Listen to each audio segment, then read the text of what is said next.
All right, game 2, everybody. We're finally here. Imported support versus Trademark Gaming.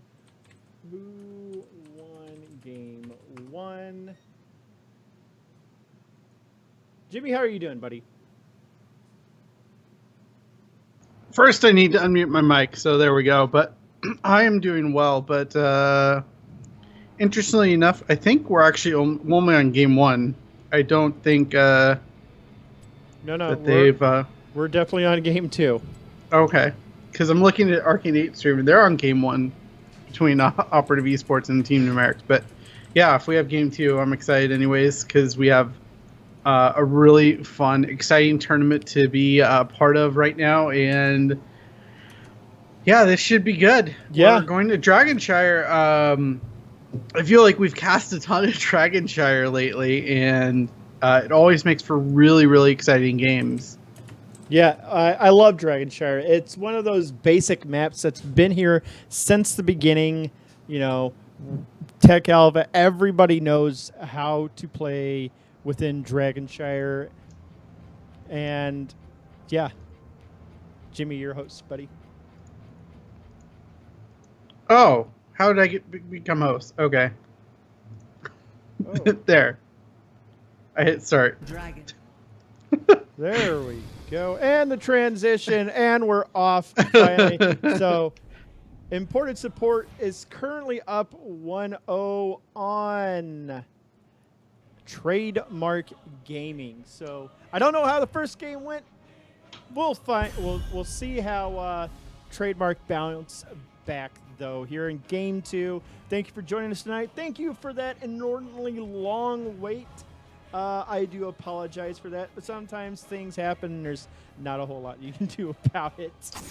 Yeah, there's a lot of things out of your control sometimes with these tournaments, and we do see a Greymane first banned here.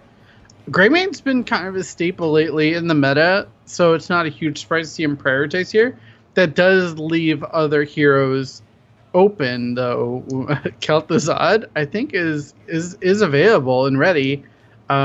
Genji, Tassadar, stuff like that, stuff that's really hotly contested in first rounds, even a Garrosh maybe, depending on how these teams are feeling right now.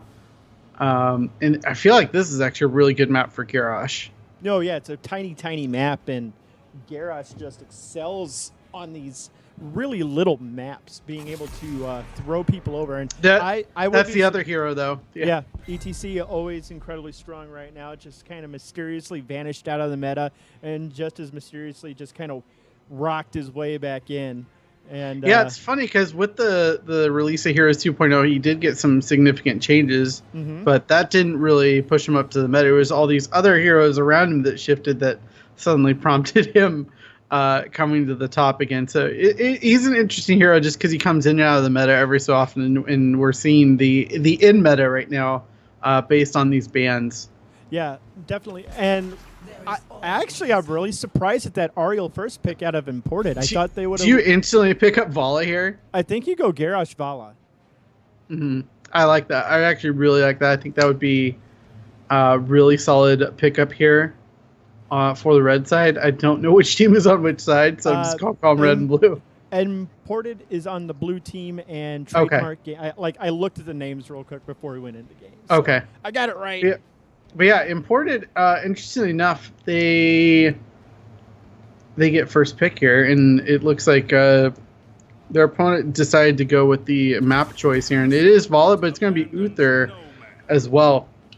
Can't fault them for that. No, not at all. But at some point, you got to grab the hell. They could go Garrosh Dahaka here if they wanted to go double tank. That's an entirely plausible double tank and quite a dangerous one at that.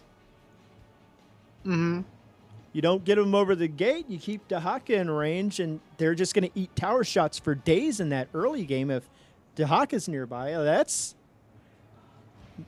horrifying gank power right there. Yeah, that's some pretty nasty gank power, and boy, Imported Support is really thinking about these picks and taking the time down. 10 seconds left now. I don't think We're gonna see. I don't think they would have thought that Garrosh would have gone through. Johanna. Oh, I love it. This isn't the new Johanna, though. We are in the tournament realm. I don't love it. So Johanna Gul'dan, that is going to be the Hope Battery for the Ariel pickup on imported support. We do have a ban coming out now, and we'll have to see what they decide to ban up against imported support. They have their core pretty well laid out.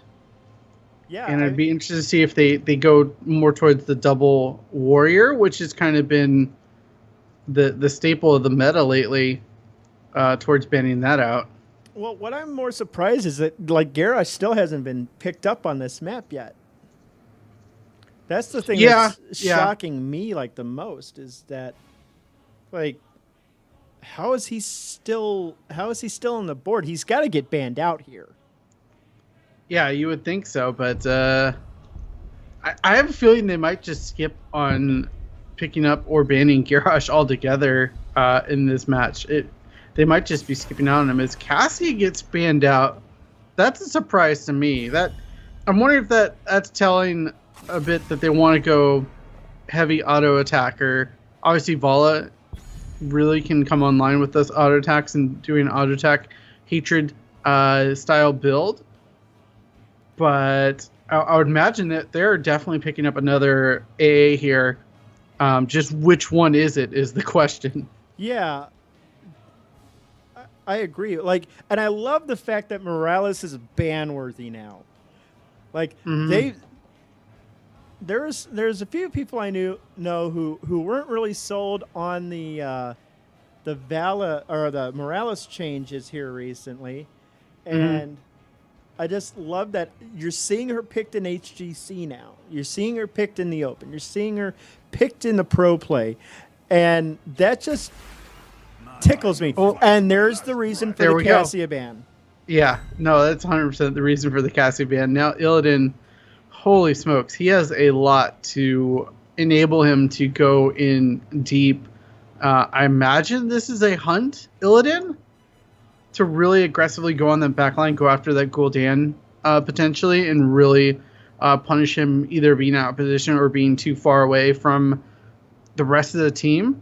Yeah, I see this being a hunt Illidan too, because it gives him that pseudo global presence, and with as small as Dragonshire is, that's a hunt almost becomes just a straight up global. So, and plus he's got plenty of heals to keep him alive, plus Divine Shield, the heal plus the armor from Uther, the lightning shield from Rhaegar. There's so much. They're not going to be able to properly focus this Vala because Illidan's just going to be in their face the whole time. I'm really digging this comp. Yeah, you focus on the Illidan, you get him down, and we got to talk about these other two picks because they're pretty impactful and a little bit off meta, as we do see Brightwing picked up alongside Sonya. Very true. But they do actually have several ways to deal with Illidan if he's not Divine Shielded. They've got the Polymorph, they've got the Horrified, they've got the Shield Glare, they've got the Condemn, they've got a Containment Strike, they've got a Sonya. Whoa, hold up. Take a look at this draft on the other side. It's Tank Illidan. Oh my god, I love it. Yeah, this is something we've seen in the past, but it's been a very, very long time since we've seen this. This is triple support for Illidan to enable him, and Vala is going to be the big damage dealer. But I'm rethinking. I think it might be Metamorphosis now that we've seen the full lineup and what exactly they're going to be doing. Well, it's rare you see just an all-in protect the Illidan comp, but this is about as close to it as you can get. I don't know how this Tank Uther's going to work out. They had me pretty sold. Trademark had me incredibly sold on this draft up until they just said, nah, we don't need a tank. We got Uther. He's tanky enough. Yeah, and I guess, is this a Divine Storm or Divine Shield? I feel like you gotta go to the Divine Shield for the Illidan. But anyways, on the left side, we do have import support X the Ignition playing the Johanna, specialty on Gul'dan, Swabs Migu on Sonya, and Dread on Brightwing, as well as the Aware playing Ariel. And on the side of Trademark Gaming, we've got Meep Moop on the Rhaegar, KJ Kags on the Illidan, Whiskers on the Vala, Show on the Malfurion, and Super playing the tank Uther. Yeah, I'm still curious if that's actually what we're going to see. But look at this aggressive play already from Import Sport. They do get the Ariel in the route, but she does have full hope already enabled to buy the Gul'dan. But they're still going to go onto the Ariel, but it isn't going to be enough. She's just able to have hope 24/7, and those heals at level 1 are so huge. Yeah, the higher and higher that hope bar is. Yeah, and you notice that gank, that party did not work out in the mid, and Illidan immediately pieced out, and he's even hearthing back, interestingly enough. I'm a little surprised about that hearth back. You want to contest this bottom lane at least a little bit. Oh, I see what they're doing. They're sending the Illidan top with a healer and leaving Vala, who has high mobility, in the bottom lane. Okay, so the rotation did come in. That was a very planned rotation, and we do see this top lane pretty aggressive from both sides. Derated in a little bit of trouble. Does get back in range of those towers, though, that Illidan does not want to dive on. Illidan getting closer and closer to that edge, though. But we do now see both teams wanting to capture these shrines and get things started. As we do have the bottom shrine already taken. Top shrine being hotly contested, though. The Illidan going in on this Brightwing once again. Now switching to the Sonya. Sonya gets stunned out. Yeah, lots of damage coming down, though, but it's not going to be enough to kill, but it's going to be enough to push them off. Yeah, that was a really good hold on that top shrine, and Derated going in on this Illidan, hitting the polymorph on him, and Illidan just goes back to slapping creeps in the face. Yep, that's exactly what he does, but he is going to continue pressuring. There's that polymorph you were talking about. That is going to be a good counter for this Illidan. If they're able to do, I missed the bottom lane. I think it was the bottom lane. Vala getting knocked off here by the Gul'dan Ariel. Yeah, and Show's got to be careful. He just ate 2 corruption shots right there, and Ariel and Gul'dan just putting work in right now. Yeah, they really are. Yeah, they've got both these towers already down, like very little trouble, but we see at this point Sonya has decided that it's time to go into the jungle, take this night camp to help out with this push. Yeah, and so taking a little bit of a look at the builds here. Oh, wow, they are aggressively going in onto this night camp, and Swabs Magoo's in a little bit of trouble. We do see the Brightwing come in to help contest it, but now it's a 3v2 in the favor of imported support, and they're able to push off that invade. So really nice rotation by both teams. I like the aggression, though, but I like the response from imported even more, and this bottom lane is getting way pressured. Yeah, Vala definitely having her hands full in that bottom lane. Malfurion only able to do so much, but here comes the gang from Illidan. Brightwing shows up just in time. The drain life on the Gul'dan. Nice root onto 2 from the Malfurion, but eats an awful lot of damage from the Gul'dan corruption just now, and they decide to back off at this point. Imported support almost level 7, just now hitting it. Yeah, they're going to have a little bit of a power spike here ahead of our other team, Trademark Gaming. And they're just continuing to pressure this bottom lane. They're able to do so with just Gul'dan Ariel, like no problem at all. And now we do see Sonya going to take back this top shrine. And now, if they could sneak this Brightwing, I'm surprised the raid's rotating down here when they're about to get control of this dragon. Yeah, there's nothing they can do to stop it at this point. Imported support just hoping for a pick-off at this point. The dragon does get claimed by imported support, but Illidan is just going absolutely ham right now. FZ Ignition on the Johanna gets a beautiful condemn off onto 2 right there, but she gets rooted. Don't know if her Iron Skin's back up just yet, and now Ariel and Johanna just pushing back while this Dragon Knight has had free reign. Free reign in the middle. Yeah. In the midst of that, we did see Gul'dan go down, but to sacrifice himself for this first Dragon Knight, I think was worth it. And now we're starting to see Trademark Gaming what they really are hoping to accomplish with this this composition is we do see the builds start to come a little bit more to fruition at level 7. We do see, Willie, you're going to love this. We're going to see Moonfire build from Malfurion. I always love a good Moonfire build.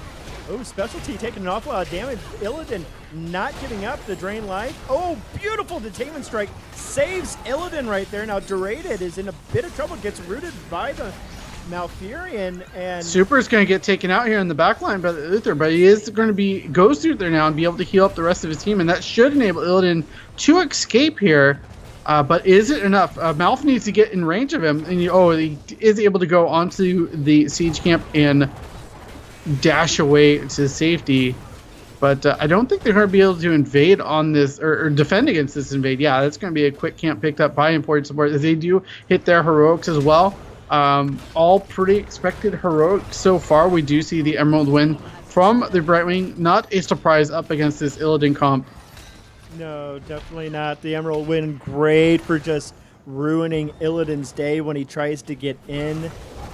And this, with them being so far ahead, almost 2 levels at this point, this bottom fort is pretty much theirs for the taking.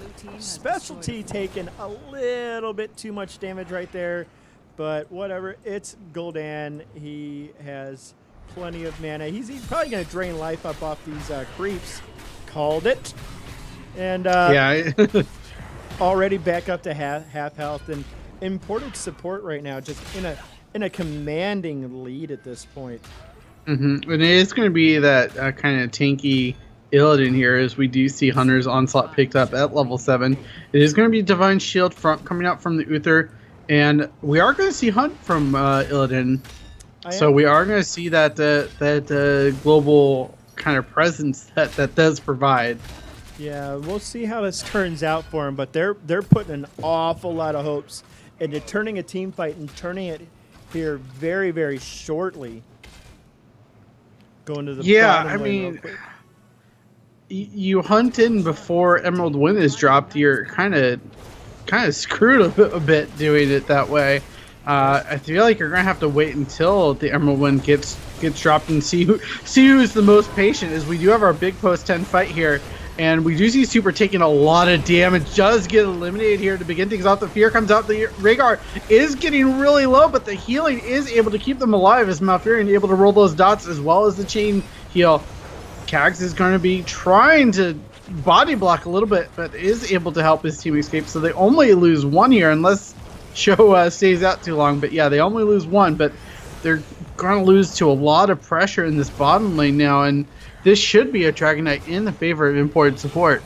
Yeah, but Johanna's really, really slow to rotate to the mid, and Illidan might be able to get Specialty right here if he's lucky. There's a lot of damage going on to him, though. Specialty just healing completely up. The Divine Shield does go down onto Illidan. Illidan re-engages, but Rhaegar in the meantime goes down. Uther once again goes down, and this damage on the side of imported support is just too much. Too much tank, too much damage coming out.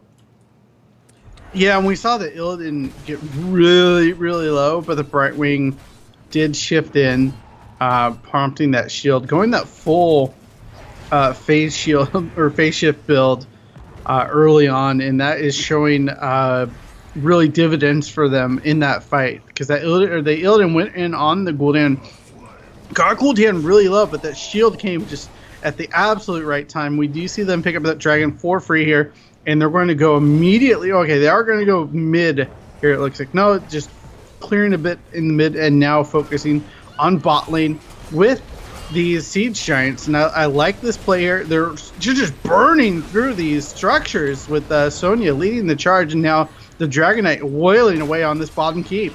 Yeah, this keep is not going to be around. Oh, that was a filthy Horrify out of the Gul'dan just now. Pretty much ensured that keep, and this Dragonite still very, very healthy. That was a really good Ancestral onto Whiskers right there, but it's not going to keep him alive for long. Illidan hunts in and has found himself in the middle of a very unfriendly party. Meat Move taking all the damage from the Gul'dan just now. Ignition does the impossible and gets a shield glare kill. And that's going to be it. That's going to be game number 2 in the series in favor of Imported Sports. So they move on in the bracket. Once again, this is HGC North America Open Division Playoffs. And both teams are still in it. But we do see Trademark Gaming drop to the bottom part of the bracket. And it does look like Imported Sport, they're going to be playing against Donkeys R Us. That should be a good one. Is that tonight? I don't know if it's tonight. I think we're going through the lower bracket the rest of the evening, which should mean we actually should have a game relatively soon. We might be sticking with Trademark Gaming if they're playing against UNT, and I can't remember if UNT. I don't know if we mentioned this on stream, but UNT, I don't know if they're playing tonight. I'm pretty sure they're not. Last I heard, they had 15 minutes to attend their match, and I'm pretty sure they didn't. So we're gonna check. That's unfortunate. That is. I really would have liked to have seen that match, but hey, it is what it is sometimes, and there's nothing you can do about it. So I am currently looking at the brackets. Yeah, Donkeys R Us did move on. Imported is, let's see, I need to report to Koja. Shout outs to Jax, apparently an old friend. He wanted me to shout him out. He's a nerd. Laugh at him. Let's see here. Nerd. He's bad at heroes. He plays Nova. Let's see here, Koja. Let's see.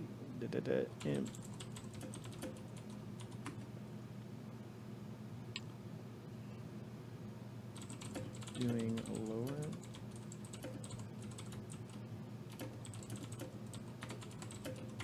Yeah, thanks to you joining us for Nexus commentary here on Nexus commentaries for HGC North America Open Division. This should be really exciting. Just because this is what these teams have been playing for all season, for the opportunity to go to the Crucible and fight either against Even in Death or Lag Force. Excuse me. Both teams look beatable, I think, by these teams, and I hate to say, but I feel like Heroes Hearth probably expected to win this playoff pretty handedly. How long has it been since they lost even a match or a game? They haven't lost a game. Exactly. See, they've 2-1. They won 2-1 over Numerics. Okay, Numerics is literally the only team that lifted a map off of Heroes Hearth. That's just absolutely insanity right there. But then again, it really is. I refuse to call Heroes Hearth an amateur team. Not a single one of those players is amateur. They're all pros. McIntyre, Crone, Arthalon, Ishbu, and BBJ. BBJ. So yeah, they're pretty stacked. They are indeed. That actually literally might be the only game because I'm looking at it and there's 2 games being cast in the lower bracket, and I don't think UNT's going to show up. Yeah, so we might be waiting a bit. So, all right, guys.